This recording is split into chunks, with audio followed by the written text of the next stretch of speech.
বলতেছি আমাদের যে জন্মাসুজ কিংবা মৃতাসুজ হলে মন্দিরে ওঠা নিষিদ্ধ, সেটা কিভাবে? জননা শৌচ বা মরণা শৌচ হলে মন্দিরে ওঠা নিষিদ্ধ। এটা তুলসী মঞ্চেতে জল দেওয়া, এগুলো সব নিষিদ্ধ। মানে ঠাকুরের কাজ নিষিদ্ধ কেন, এটাই তো আপনি বলতে চাইছেন। সবাই বুঝতে পারলেন তো ওনার কথা? কোথায় থাকেন আপনি? বাহারকুড়ি গ্রাম। বাহারকুড়ি? বাহারকুড়ি গ্রাম। আচ্ছা, আপনার নাম কি? আমার নাম মুকুন্দ গায়ান। মুকুন্দ গায়ন, ওনার জন্য জোরদার তালি।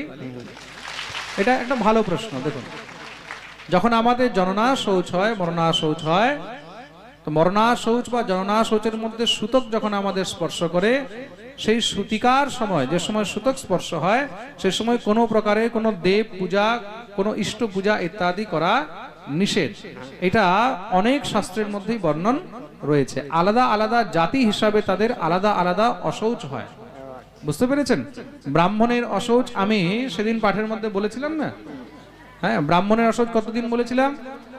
10 দিন, ক্ষত্রিয়ের 12 দিন, আর বৈশ্যের 15 দিন, শূদ্রের 21 দিন। মনে থাকবে তো?